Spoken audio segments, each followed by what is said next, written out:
Warhammer 40k video games are a mixed bag.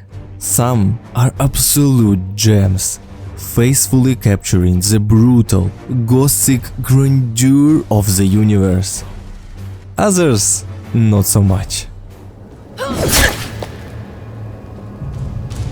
So which one is Warhammer 40k Chaos Gate Daemonhunters? Is it something truly unique, or is it just an XCOM clone slapped with a Warhammer coat of paint? One thing I can say for sure already: it makes some bold choices. But are they for better or worse? Well, that's what we'll be delving into in this review series. Excellent. We have no time to waste. The first thing that struck me about this game was just how unique the game's visual style is. It looks amazing. But let's be real, it's Warhammer 40k, a universe with an inherently incredible and iconic aesthetic. You'd have to try to make it look bad.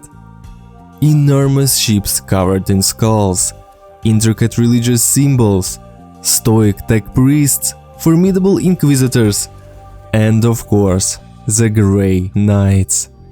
Just look at them! How awesome is this guy? One very interesting choice was making Nurgle's forces the primary antagonist. He's not the most popular Chaos God, but he's got a distinct vibe, a twisted grandfather figure to his followers, oddly nurturing in a grotesque way. His armies are a revolting masterpiece. Bloated, pus-filled monstrosities, sickly grins, grotesque tentacles, and unsettling organic corruption. It's disgusting yet captivating, and it's executed beautifully. The variety in environments also caught me off guard. Majestic emperor worshipping cathedrals, war-torn battlefields littered with ultramarine remnants, planets mid-invasion by Xenos, fully Nurgle-infested wastelands, even Eldari architecture makes an appearance. It's all here. Not once did I feel like I was replaying the same map. Massive props to the designers. But now, let's talk about the elephant in the room. Up close, character models look odd. Stiff faces, janky animations, movement that feels like they've been dunked in glue. It's almost like they are dolls, or rather figurines. See where I'm going with this? Yep, this was absolutely an intentional design choice. Every single model is crafted to resemble Warhammer 40k tabletop miniatures, down to near 1-to-1 level of detail. The devs went full meta with this, and once I got used to it, I couldn't help but appreciate the homage. I mean, just look at this guy run. It's so cute yet cool. One unfortunate side effect of this commitment to authenticity is the lack of customization. It makes sense. These are Grey Knights, a legendary space marine chapter with a strict look and gear defined by the lore. They can be painted red, green, or made to resemble an ultramarine. The devs gave us some minor customization options, a different helmet here, a slightly altered pauldron there. But these choices are so limited that it's genuinely hard to distinguish one soldier from another. You can't even give them nicknames. No Steve the Flamer or Dave the Shield Bro. You just have to memorize who's who. Chaos Gate Daemonhunters isn't just about looking cool on the outside. The gameplay mechanics are where it truly distinguishes itself. At first glance, everything feels familiar. You command a squad of 4 soldiers, each with 3 action points per turn. A system that feels closer to the original 1994 XCOM than its modern counterparts. These points are spent moving, taking cover, and using abilities like grenades, psychic powers, or of course, shooting. And this is where things get interesting. Unlike most tactical games, every shot in Daemonhunters always hits. That's right, 100% hit chance. Damage has a fall-off with distance, but you'll never have to endure the soul-crushing frustration of missing a point-blank 90% shot.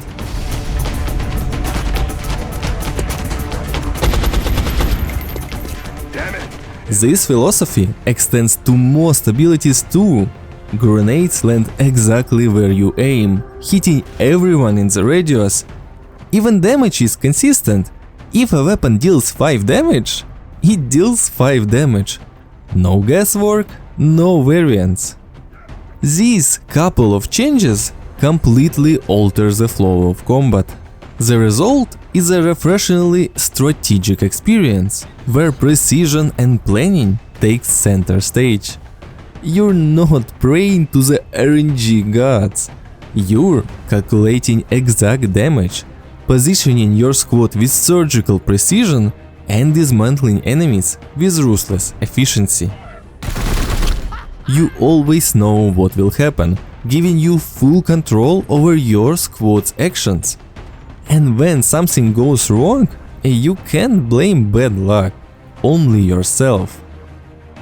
That said, randomness hasn't been completely eradicated. Critical hits, for example, function as expected, based on chance. But even here, the game adds a unique twist, the precise targeting system.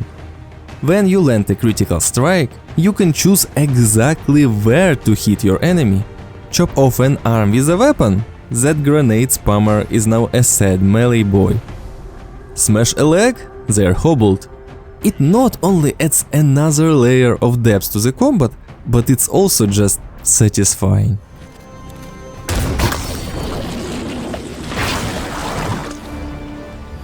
The base game features 4 main classes. Justicars are bulky tanks that disrupt enemies in melee. Purgators are ranged DPS units wielding flamethrowers, machine guns and cannons.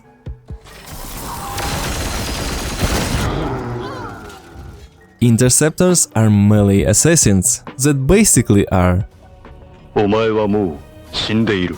何? and apothecaries, support units who heal and buff by stabbing their allies with a drill.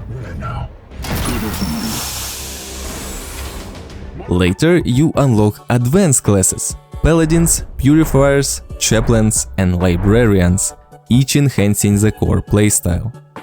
There are also hero characters, pre-designed units tied to the story. While they're strong, they're only available on specific missions. In the base game, you'll occasionally deploy an Inquisitor alongside your squad, and the DLCs add a tech priest for a handful of missions. These heroes join as a 5th member, adding diversity without replacing your core team. You'll need to do far more than that. Enemies don't disappoint either. The game features a diverse roster, each with unique abilities that force you to adapt. Some enemies drain your action points, others place plague zones, and some bypass your armor. There are bulky tanks, full support units, mobile threats, and even mechanical horrors.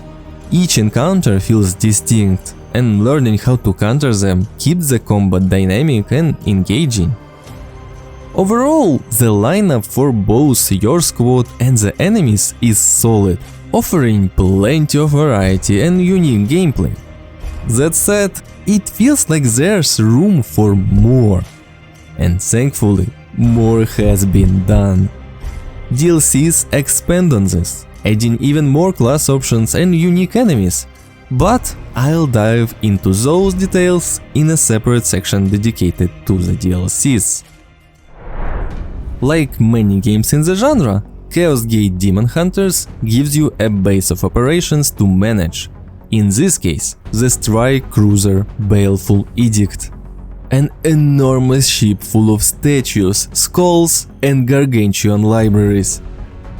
This is where you interact with your squad, customize your loadouts, talk to key characters, conduct research and upgrade the edict itself. The base management is engaging, though it doesn't break new ground.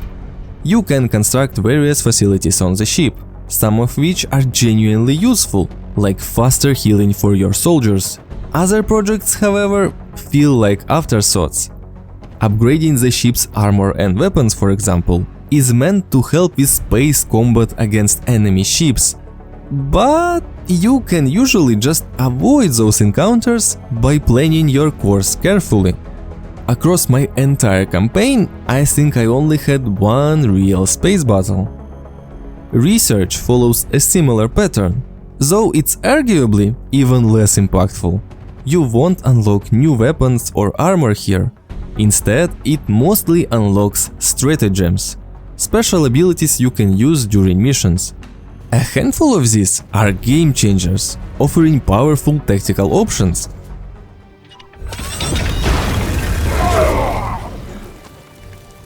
But most are underwhelming.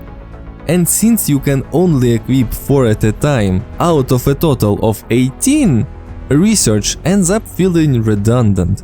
Once you found your favorite 4, the rest might as well not exist. So, the game is fun, visually interesting and packed with unique mechanics and diversity. Why then isn't it more widely known? What's with all the frustration and the negative reviews? As much as Chaos Gate Daemonhunters shines in its visual style and tactical precision, it has some clear drawbacks. And that's exactly what I'll be covering in the next slice. Thanks for watching, I hope you enjoyed this video. If you did, a like and a comment would go a long way in helping the channel grow. Cheers, and I'll see you in the next one. Good. That will do for now.